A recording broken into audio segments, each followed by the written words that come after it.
రామారావు గారు ఆ రోజుల్లో గిరిజ గారి గురించి మాట్లాడుకున్నాం.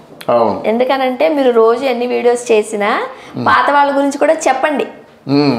ఓకే, అయితే గిరిజ గారు అని అంటే సెకండ్ హీరోయిన్ మాదిరి జగే గారితో హీరోయిన్ గా కూడా చేశారంట.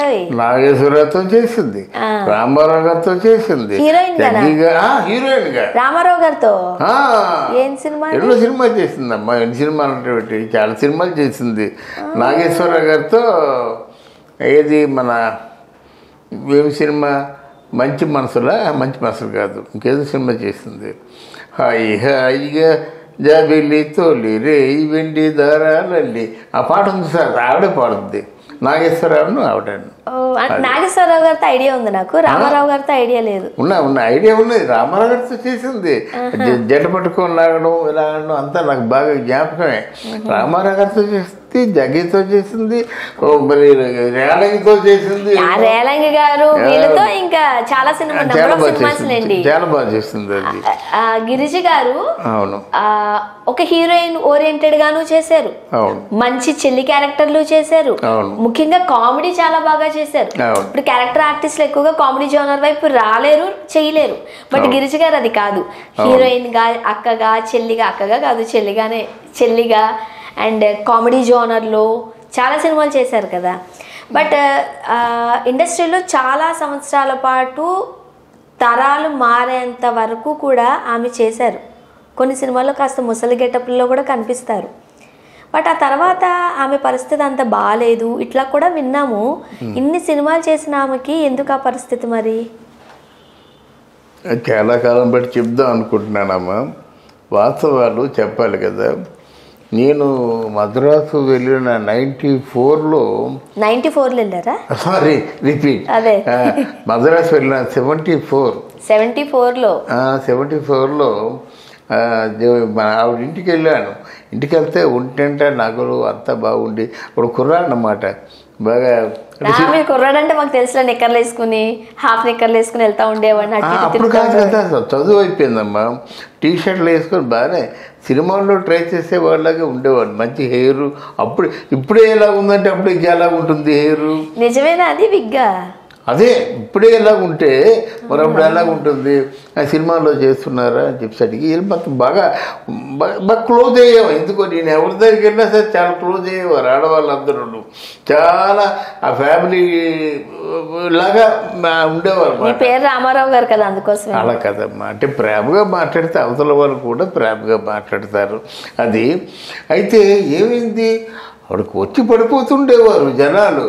ఆ కారులో రావడము, ఇంత సూట్ కేసులతో డబ్బు ఇచ్చాడు. అందులో డబ్బు ఇచ్చాడమే. ఎందుకంటే గిరిజ ఉందంటే చాలు పెద్ద స్టార్ మాట. అటువంటి గిరిజ ఎక్కడ ఇల్లు కొనుక్కుందంటే, మన రజనీకాంత్ గారు ఉంటారు కదా, పోయిస్ గార్డెన్, అక్కడ ఇల్లు కొనుక్కుందన్నమాట.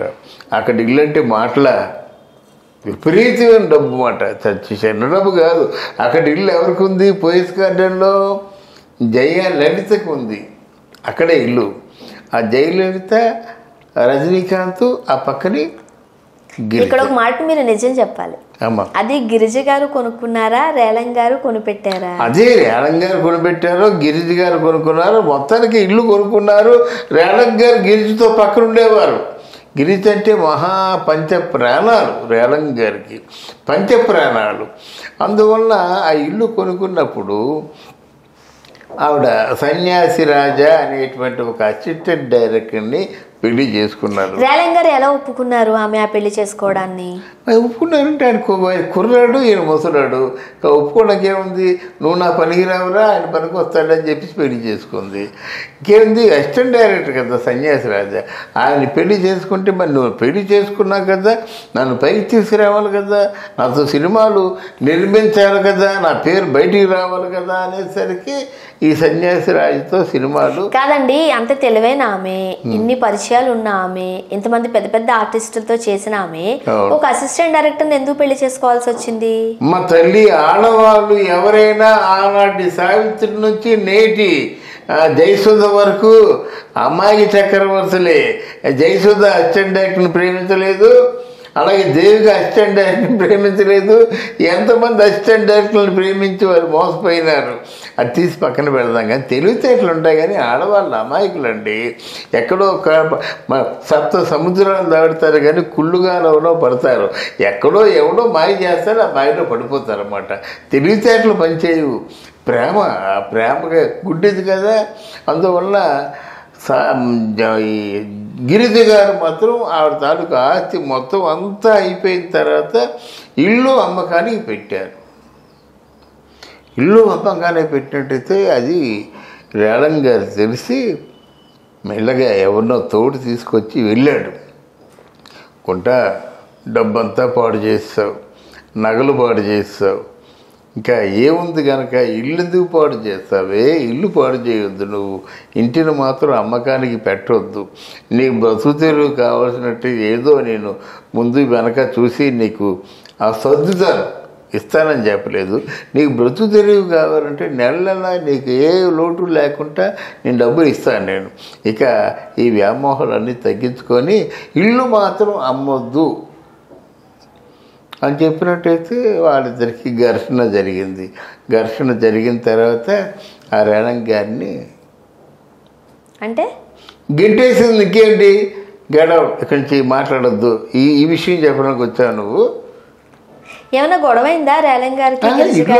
చెప్పాడు. ఇంతకు ముందు ఏమైనా గొడవ అయితే పెట్టుకున్నారా అని. వాళ్ళిద్దరూ సన్యాసి అంటే ఆ మొగుడికి తనకి మధ్య అడ్డంగా వస్తున్నాడండి. ఈయన చేతులతో, నా చేతులతో నిన్ను పెంచాను, నీ పతనాన్ని ఎలా చూస్తానని ఈయన మొత్తానికి గెంటేయడం జరిగింది. గెంటేసిన తర్వాత స్వర్ణ ఇంకా రమాప్రభ బ్రతికే ఉంది మదనపల్లిలో. ఏమైపోయిందో డబ్బంతా తెలియదు. రంగరాజపురము, నాగార్జున నగరు ఫస్ట్ స్ట్రీట్లోనూ 300 రూపాయలు ఇంట్లో అద్దెకుంది. చీరలు లేవు. చీరలు లేకపోతే ఓ రోజు అప్పటికి అలా ఆయన గారు ఉన్నారా? ఇంకా ఆయన ఇక్కడ 70 అయిపోతే పారిపోతారు. మరి అంతే కదా, 70 అయిపోతే ఉంటారు. వాళ్ళు ఎప్పుడో పోయారు. వాళ్ళు డబ్బుకి వాళ్ళకి పారిపోయారా, అనారోగ్యంతో చనిపోయారా అని? చనిపోలేదు, ఆయన తప్పుకున్నాడు అంతే. ఆయన తప్పుకున్నాడు. ఇప్పుడు రమాపురం ఇంటికి వచ్చి అమ్మ అండి కట్టుకొని వదిలేసిన చీరలు ఉంటే 2, 3 చీరలు నాకు ఇవ్వమ్మా అంటే ఏడ్చింది రమాప్రభ. ఏడ్చి 2, 3 ఏంటమ్మా నీకు కావాల్సింది తీసుకో అని ఇచ్చింది. అలా చీరలు కూడా అడుక్కొని తన కాలక్షేపం చేసింది. చిన్న చిన్న ఉంగరాలు ఉంటాయి, చిన్న చిన్న దిద్దులు ఉంటాయి, అట్లాంటివి తాకట్టు పెట్టుకొని బతికేదన్నమాట. నేను ఆ పక్క వీధిలో మేము ఉండేవాళ్ళం. నాగార్జున నగరు ఫస్ట్ స్ట్రీట్లో వీళ్ళు ఉండేవారు, సెకండ్ స్ట్రీట్లో మేము ఉండేవాళ్ళని. కాలక్షేపానికి వచ్చేవాడిని, కూర్చునేవాడిని, మాట్లాడేవాడిని అన్నమాట. ఆ విధంగా ఆవిడ ఏ పరిస్థితికి వచ్చిందంటే, ఆవిడ నాగార్జున నగర్ ఫస్ట్ స్ట్రీట్లో ఉంటూ డబ్బునికి వాచిపోయి, తిండికి వాచిపోయి, ఎవరైనా కనీసం ఒక పూటకి భోజనం పెడతారేమో అన్నటువంటి ఆశతో ఎదురు చూసి ఎవరూ పెట్టడానికి రాకపోయినట్టయితే అలా కళ్ళు పేలిపోయి చచ్చిపోయి ఉంది. చచ్చిపోయిన 2వ రోజు 3వ రోజు ఆవిడ్ని గుర్తించారు. నిద్రపోతుంది అనుకున్నారు. ఇంట్లో ఒక్కరితే ఉంటుంది, ఒక్కరితే ఉంటే నిద్రపోతుంది అనుకున్నారు. ఎవరో గట్టిగా ఎలా కలిసిపోయినట్టయితే మనిషి పలకలేదు కానీ షీజ్ నో మోర్. అది హార్ట్ అటాక్ వచ్చిందంటారా? హార్ట్ అటాక్ వచ్చిందంటారా? హార్ట్ అటాక్ మరి ఏమైందో, ఆకలితో ఉంది. ఆకలితో ఉన్న తర్వాత ఏంటంటే ఆవిడ దిగులు ఒకటి, ఎంత గొప్ప, ఇన్ని లక్షలు, ఎన్ని కేజీల బంగారము, ఎన్ని చీరలు, ఎన్ని పట్టు చీరలు, అట్లాంటిది ఒక పూట తిండికి వాచిపోయిందంటే అంతకంటే ఏంటమ్మా, హీరోయిన్ల కంటే ఎక్కువ డబ్బు సంపాదించింది. అదే కదా, సినిమాల్లో హీరోయిన్ కంటే ఎక్కువ డబ్బు సంపాదించింది. కానీ అలాగా నీళ్ళు లేక, గాలి లేక, తిండి లేక అలా వండుకొని అక్కడ అయిపోయింది. అది ఇది గిరిజ జీవితం. నా కళ్ళ ముందు ఉన్న గిరిజ జీవితం. చాలా బాధాకరమైన విషయాలే. బాధాకరం కాదు, మరి ఆవిడ చేతులారా చేసుకుంది అనుకోవాలా, లేకపోతే విధి ఆ విధంగా రాశాడంటావా, ఏమిటో మనకు తెలియదు. అది చాలా బాధాకరమైన విషయం. థ్యాంక్ యూ సో మచ్ అండి.